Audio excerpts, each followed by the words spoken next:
सुंदरवन जंगल में टोनी चिड़िया का एक परिवार रहा करता था। उस परिवार में टोनी अपनी दो बेटियों के साथ रहती थी। उसकी बड़ी बेटी का नाम टुनटुनी था और छोटी का नाम भूरी था। टुनटुनी बहुत ही आलसी थी। वो कोई काम नहीं करती थी, दिन भर खाती रहती थी और सोती रहती थी।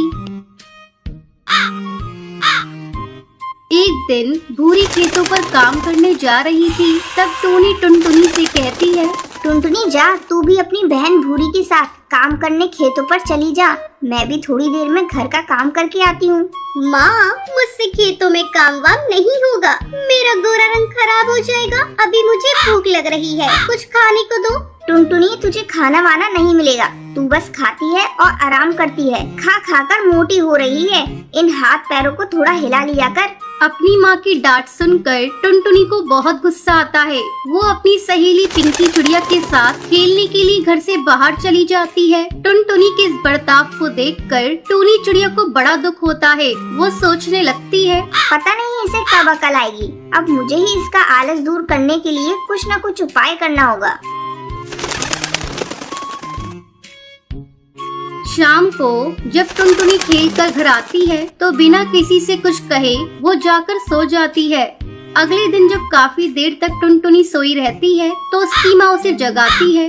टुनटुनी, अरे ओ टुनटुनी, तू कब तक सोई रहेगी? दोपहर होने को आई और तू अब तक सोई है। काफी देर तक जगाने के बाद टुनटुनी उठकर बैठती है और अपनी माँ से कहती है, माँ, काश कुछ ऐसा होता कि मुझे कहीं से कोई खजाना मिल जाता और मुझे कोई काम ही नहीं करना पड़ता। टुनटुनी, आज मैं तुझे एक राज की बात बताती हूँ। बहुत समय पहले तेरे दादाजी ने चोरों के डर से अपना सारा खजाना पहाड़ी के पीछे एक खेत में दबा दिया था। फिर वो भूल गए कि उन्होंने खेत में खजाने को किस जगह दबाया है। अगर तुझे खजाना चाहिए तो तुझे जाकर उस खेत में खोजना पड़ेगा। हाँ माँ, मैं जा रही हूँ। मुझे खजाना चाहिए। अगर वो खजाना मुझे मिल गया तो हम लोग बहुत ही अमीर हो जाएंगे। फिर मुझे कोई काम नहीं करना पड़ेगा। टुनटुनी पहाड़ी के पीछे वाले खेत में जाती है और पूरा खेत खोद डालती है, लेकिन उसे खजाना नहीं मिलता। शाम को थकी हारी टुनटुनी घर वापस आती है। तब टोनी उससे पूछती है, टुनटुनी बेटा, तू बहुत थकी लग रही है। क्या तुम्हें खजाना मिला? नहीं माँ, मुझे कोई खजाना नहीं मिला। लगता है चोरों ने उसे चुरा लिया। मैंने तो पूरा खेत खोद डाला, लेकिन खजाना कहीं नहीं मिला। आज मैं बहुत थक गई। बेटा, तू निराश ना हो। अगर तूने खेत खोद दिया तो ये ले कुछ गेहूं के दाने। कल इसे ले जाकर खेत में बिखेर देना। जब बारिश होगी तो खजाना अपने आप ऊपर आ जाएगा। ठीक है माँ, ये भी करके देखती हूँ। टुनटुनी खजाने की लालच में अगले दिन खेत पर जाती है और गेहूं के दाने बिखेर देती है।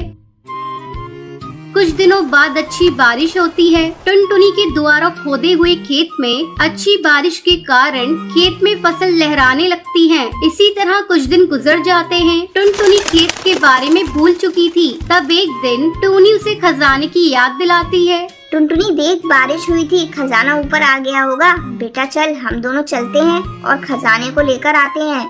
माँ, लगता है उस खेत में खजाना नहीं है। मैं नहीं जाऊंगी खेत पर। बेटा टुनटुनी, ऐसे निराश नहीं होते।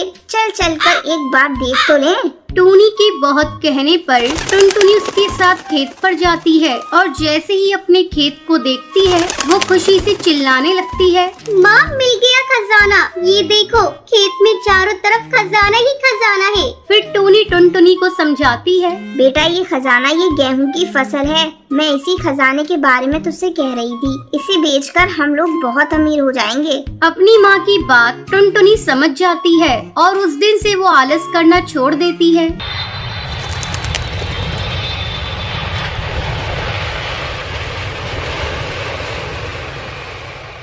बहुत समय पहले नंदनवन के जंगल में टोनी और टुनटुनी नाम की दो बहनें रहा करती थीं। जब दोनों बड़ी हुई तो टोनी की शादी एक बहुत बड़े अमीर कौवे से होती है, जबकि टुनटुनी की शादी एक बहुत गरीब कबूतर से होती है। शादी के कुछ महीनों बाद टोनी अपनी बहन से मिलने उसके घर आती है।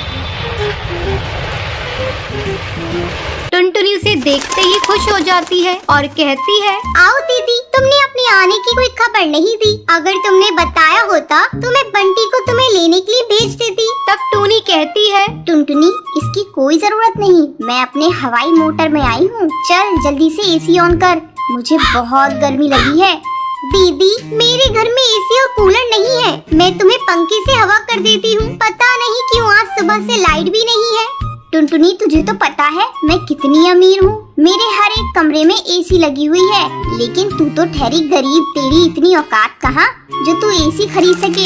ये पैसे ले और आज ही एसी अपने घर में लगवा ले। दीदी, आप ये क्या कह रही हैं? हम लोगों को एसी की कोई जरूरत नहीं है।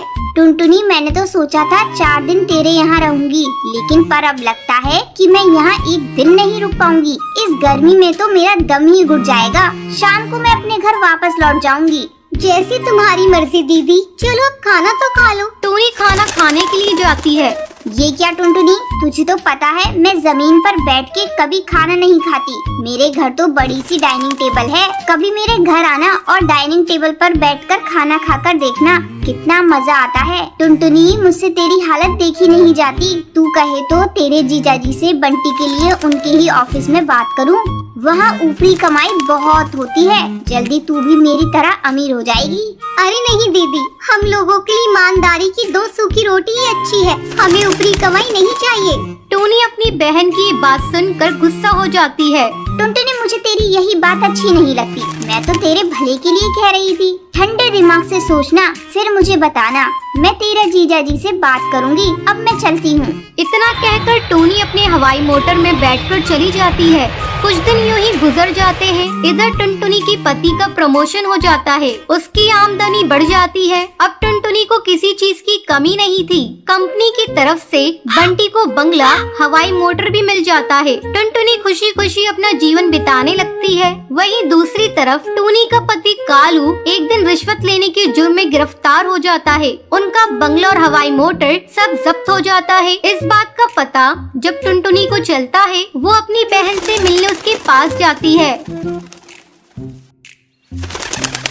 और उससे कहती है, दीदी, जीजाजी के इस हाल की जिम्मेदार कहीं न कहीं तुम भी हो। तुमने जीजाजी को कभी गलत काम करने से मना नहीं किया। तुम्हारे सर पर तो अमीरी का भूत सवार था। टुनटुनी, मुझे माफ कर दे, मैं अमीरी के घमंड में अच्छे बुरे का फर्क करना भूल गई थी। तू किसी तरह मेरे पति को छुड़ाने में मेरी मदद कर। टुनटुनी समझाते हुए कहती है, दीदी, तुम चिंता मत करो, मैं बंटी से कहकर जीजाजी को छुड़वाने में मदद करूंगी। तब तक तुम मेरे घर चलो, मेरे साथ रहो। अब तो मेरे घर में एसी भी लग चुका है, तुम्हें गर्मी नहीं लगेगी। टुनटुनी, तुम मेरा मजाक मत उड़ाओ, मुझे गर्मी से कोई फर्क नहीं पड़ता। अब से मैं और मेरे पति ईमानदारी का जीवन जिएंगे। टुनटुनी अपनी बहन को लेकर अपने घर आती है। कुछ दिनों बाद कालू को जमानत हो जाती है। वो पूरी तरह से बदल चुका था। छोटी मोटी मजदूरी करके ईमानदारी की जिंदगी जीने लगता है। अब दोनों बहनें खुशी खुशी अपना अपना जीवन बिताने लगती हैं। एक रात टुनटुनी का पति टुन्नू उसे झगड़ा करके उसे घर से बाहर निकाल देता है। कम बखत कलमुही, निकल जा मेरे घर से और अपने इन बच्चों को भी लेकर जा। दिन रात कोहराम मचा रखा है मेरे घर में, मेरी पूरी जिंदगी खराब कर रखी है। जी, आप मेरे साथ ऐसा क्यों कर रहे हैं? मुझे इतनी रात को घर से बाहर क्यों निकाल रहे हैं? अब मैं अपने छोटे छोटे बच्चों को लेकर कहाँ भटकूंगी? अरे कलमुही, तू कहीं भी जा, मुझे कोई फर्क नहीं पड़ता। चल भाग यहाँ से। ठीक है, मैं अपने बच्चों को लेकर चली जाती हूँ। बच्चों चलो, कहीं न कहीं तो आसरा मिल ही जाएगा। माँ, मेरे से उड़ा नहीं जा रहा है। माँ, थोड़ी देर के लिए आराम कर लें क्या? नहीं नहीं बेटा, जब तक कहीं रहने की जगह नहीं मिल जाती तब तक मैं कैसे रुक जाऊं? नहीं बेटा, चल थोड़ा और सब्र कर ले। चल बेटा चल, मिल जाएगा कुछ न कुछ। माँ, वो देखो एक घर नजर आ रहा है। हाँ रानी बेटा, मुझे भी घर दिखाई दिया। चल तो देखी क्या है। अरे लाडो बेटा, थोड़ा जल्दी जल्दी उठ, तू क्या कर रही है? अरे माँ, ये तो कोई टॉयलेट लग रहा है। अरे तो क्या हुआ? इस काली रात में हम लोगों के लिए इतनी जगह काफी है। चलो बच्चों, दोनों बैठकर आराम करो। टुनटुनी बच्चों के साथ बैठकर टॉयलेट में ही आराम करने लगती है। अगली सुबह, माँ, तुम इतनी सुबह सुबह कहाँ जा रही हो? अरे बेटा, खाने का भी तो इंतजाम करना जरूरी है। कब तक यूँ भूखे बैठे रहोगे तुम लोग? ठीक है माँ, तुम जाओ, मैं लाडो का ध्यान रख लूंगी।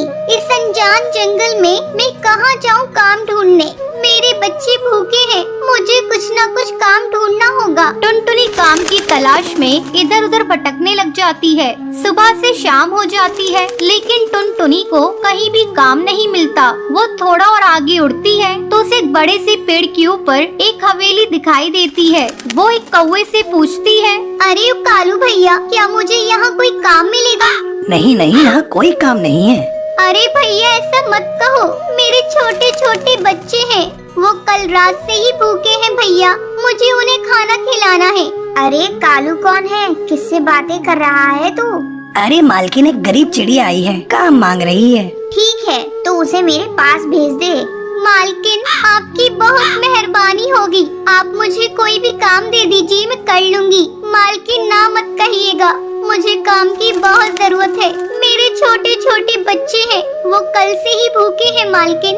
अच्छा अच्छा ठीक है, तू जा खाना बनाने का काम देख ले, और हाँ, जाते समय अपने बच्चों के लिए कुछ खाना लेती जाना। ठीक है मालकिन, भगवान आपका भला करे। टुनटुनी उस हवेली में खाना बनाने का काम करने लगती है। इसी तरह बहुत दिन गुजर जाते हैं और एक दिन, अरे टुनटुनी, तू रहती कहाँ है? तेरे बच्चे स्कूल में पढ़ते भी हैं या नहीं? अरे मालकिन, मेरे घर के बारे में मत पूछिए, वो बहुत दूर है। अरे टुनटुनी, बताना कहाँ है तेरा घर? मैं सच में तेरे घर को देखना चाहती हूँ टुनटुनी।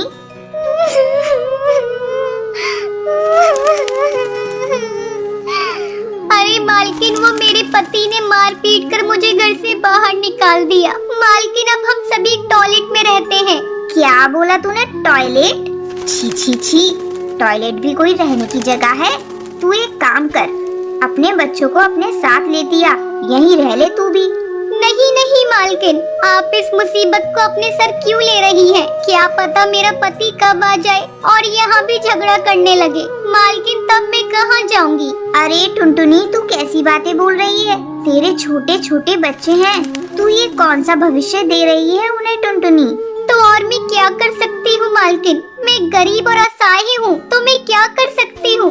देख टुनटुनी, गरीब होना पाप नहीं है, और हाँ, तू असहाय नहीं है। मैं हूँ ना, कल ही तू उस टॉयलेट को छोड़ देगी और अपने बच्चों के साथ यहाँ रहने आ जाएगी। और हाँ, मैं उन बच्चों का एडमिशन एक बहुत अच्छे स्कूल में करा दूंगी। उनका भविष्य मुझे ही देखना है। बहुत बहुत धन्यवाद मालकिन आपका, ये एहसान मैं जिंदगी भर नहीं भूलूंगी। मैं अभी जाती हूँ और अभी अपने बच्चों को लेकर आती हूँ। टुनटुनी फुर्र से उड़कर अपने बच्चों के पास जाती है और बोलती है, ये लो बेटा, तुम सभी जल्दी से खाना खा लो। अब हम इस टॉयलेट में नहीं रहेंगे, अब हम बहुत बड़ी कोठी में रहेंगे बेटा। भगवान ने हमारी सुन ली, अब तुम लोग स्कूल में पढ़ोगे और अच्छे अच्छे कपड़े भी पहनोगे। ये क्या बोल रही हो माँ? माँ, अब मैं भी स्कूल पढ़ने जाऊंगी। रानी बेटा, तू भी पढ़ने जाएगी? चलो चलो जल्दी खाना खाओ, बातें मत बनाओ। हे भगवान, तेरा लाख लाख शुक्रिया, तूने मेरी सुन ली, बच्चों का भविष्य सुधर जाएगा। टुनटुनी, ये ले स्टाफ रूम की चाबी, तू अब से वहीं रहेगी। टुनटुनी चाबी ले लेती है और अपने बच्चों के साथ वहीं रहने लग जाती है।